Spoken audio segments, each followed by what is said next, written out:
দর্শক আসসালামু আলাইকুম, কেমন আছেন সবাই?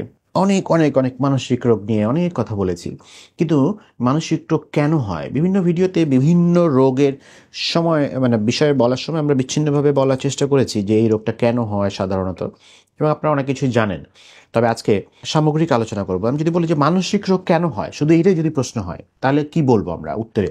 অনেক সময় দেখা যায় যে যারা এই ধরনের যারা আসেন আমাদের কাছে বা আমার কাছে এসে বলেন যে এই রোগটা কেন হইলো স্যার, আমার কোত্থেকে আসলো এই রোগটা? তখন যার যেই রোগ সেই বিষয়ে বলার চেষ্টা করি আমি। তো ওভারঅল যে ধারণাটা দেওয়ার চেষ্টা করছি সেটি সম্পর্কে একটু আলোচনা করি। এটা আসলে অনেক কিছু সমন্বয় হয়, অনেক কিছুর সংমিশ্রণে এই রোগগুলো হয় সাধারণত। আমরা যদি প্রথমে একটু বংশগত কারণ নিয়ে বলি, তাহলে আসলে অনেক মানসিক রোগ বংশগতভাবে প্রবাহিত হয়।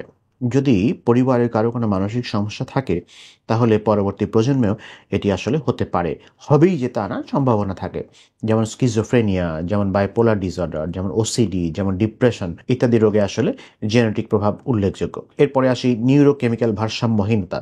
আমাদের মস্তিষ্কে কিছু নিউরো ট্রান্সমিটার আছে, কিছু রাসায়নিক পদার্থ আছে, সেই রাসায়নিক পদার্থগুলোর ভারসাম্যহীনতা এরকম হতে পারে, যেমন সেরোটোনিন, ডোপামিন, নর এপিনেফ্রিন, যেগুলো আমাদের মনের উপরে সরাসরি প্রভাব ফেলে আসলে।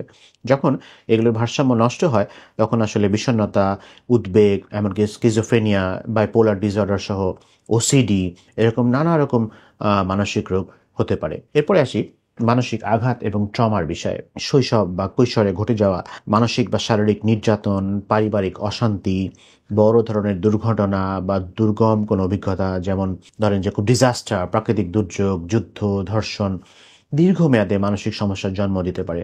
যেমন পোস্ট ট্রমাটিক স্ট্রেস ডিসঅর্ডার, এটি আসলে এমন একটি মানসিক সমস্যা আমরা জানি যেটি আসলে ট্রমার কারণে হতে পারে। আবার অতিরিক্ত স্ট্রেস বা দুশ্চিন্তা মানসিক রোগ হওয়ার পিছনে বড় ভূমিকা রাখতে পারে। অতিরিক্ত মানসিক চাপ, পারিবারিক সমস্যা, চাকরির চাপ, সম্পর্কের টানাপোড়েন, আর্থিক অনিশ্চয়তা, এরকম অনেক কিছু আছে যেসব বিষয় আসলে দীর্ঘমেয়াদে মানুষকে চাপের মধ্যে রাখে, যার ফলে depression, anxiety, generalised anxiety disorder, panic disorder, এরকম ডিসথাইমিয়া, এরকম নানা রকম মানসিক রোগ হতে পারে। হরমোনজনিত পরিবর্তন একটা গুরুত্বপূর্ণ কারণ। শরীরের আসলে অনেক হরমোন আছে আমরা জানি, যেমন থাইরয়েড, কর্টিসল, টেস্টোস্টেরন, ইস্ট্রোজেন ইত্যাদি হরমোনের ভারসাম্যহীনতা অনেক সময় মানসিক স্বাস্থ্যের উপরে আমাদের প্রভাব ফেলতে পারে। যেমন থাইরয়েড হরমোন কমে গেলে বিষণ্ণতা, উদ্বেগ হতে পারে।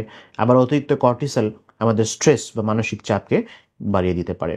মাদক একটা গুরুত্বপূর্ণ বিষয় এবং আসক্তি। অ্যালকোহল, নিকোটিন, কোকেইন, হেরোইন, ইয়াবা, গাঁজা ইত্যাদি মাদক মস্তিষ্কের নিউরোট্রান্সমিটারের উপর প্রভাব ফেলে এবং এটা দীর্ঘমেয়াদে এইগুলো মানসিক প্রভাব ফেলে। এবং এই সমস্ত মাদক গ্রহণ করলে স্কিজোফ্রেনিয়া হতে পারে, ডিপ্রেশন হতে পারে, বিভিন্ন মানসিক বিভ্রান্তি, হ্যালুসিনেশন, পার্সোনালিটি ডিসঅর্ডার, নানা কিছু হতে পারে আসলে।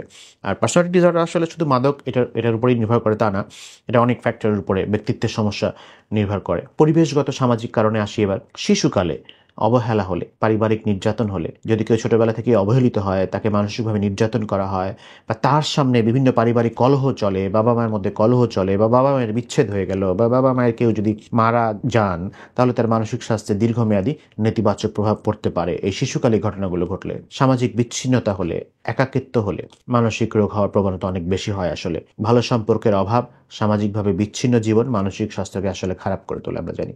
দারিদ্র্য, আর্থিক সংকট, ফিনান্সিয়াল স্ট্রেস একটা বড় বিষয়। দীর্ঘদিন আর্থিক অনিশ্চয়তায় ভোগা একজন মানুষ আসলে চাপ বা উদ্বেগ তার মধ্যে থেকে আস্তে আস্তে গ্রো করে এবং যা মানসিক রোগের দিকে তাকে ঠেলে দিতে পারে। আবার শরীরে যদি দীর্ঘমেয়াদী কোনো শারীরিক রোগ থাকে বা ব্যথা থাকে, যেমন diabetes, heart disease, cancer, arthritis, দীর্ঘমেয়াদী ব্যথা, স্ট্রোক ইত্যাদি মানসিক স্বাস্থ্যের উপর নেতিবাচক প্রভাব ফেলে এবং এর পরবর্তীতে মানসিক রোগ হওয়ার প্রবণতা অনেক বেশি, যেগুলো বড় বড় গবেষণা আসলে দেখা গেছে। এসব রোগ যদি দীর্ঘদিন চলতে থাকে তাহলে ব্যক্তি হতাশাগ্রস্ত হয়ে পড়তে পারেন। নিয়মিত যদি পর্যাপ্ত ঘুমের অভাব থাকে, মানুষের মস্তিষ্ক আসলে বিশ্রাম চায় একটা নির্দিষ্ট সময়, সেই বিশ্রামে যদি না যায় বা আপনি না যেতে দেন, দীর্ঘদিন নিজেকে ঘুম বঞ্চিত করেন, তাহলে মানসিক চাপ বাড়তে পারে, স্নায়ু দুর্বল হয়ে পড়তে পারে, বিষণ্ণতা, উদ্বেগ এবং মেজাজের ওঠানামা, মনোযোগের সমস্যা, নানা কিছু দেখা দিতে পারে। অপুষ্টি, খাদ্যাভ্যাস একটা বড় বিষয়।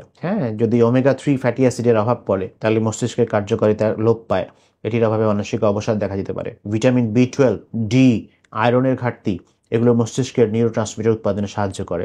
এদের ঘাটতি হলে মানসিক দুর্বলতা এবং হতাশা দেখা দিতে পারে। আসলে সবার শেষে বলি, বিশ্বের অনেক অনেক সফল ব্যক্তি আছেন যারা আসলে কোনো না কোনো সময় মানসিক রোগের সম্মুখীন হয়েছেন, কিন্তু তারা হাল ছাড়েননি। যেমন আমি বলতে পারি আব্রাহাম লিঙ্কনের কথা, আমেরিকার প্রেসিডেন্ট। তার জীবনের বিভিন্ন পর্যায়ে তীব্র বিষণ্ণতা, সে ক্লিনিক্যাল ডিপ্রেশনের শিকার হয়েছিলেন, কিন্তু তিনি আমেরিকার অন্যতম সেরা প্রেসিডেন্ট হয়েছিলেন। এরকম অনেক অনেক উদাহরণ দেওয়া যাবে, এবং সম্ভব হলে সেই উদাহরণ নিয়ে আমি আরেকটা ভিডিও করব, যারা বিভিন্ন সময় মানসিক রোগের মধ্যে দিয়ে গেছেন, কিন্তু আসলে তারা জীবনে সফল হয়েছেন।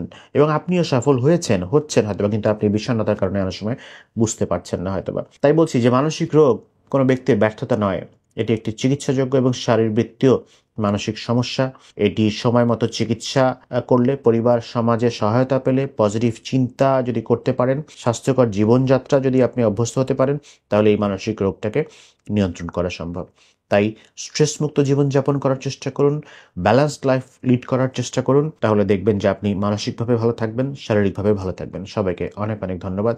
সবার জন্য অনেক শুভকামনা। আসসালামু আলাইকুম।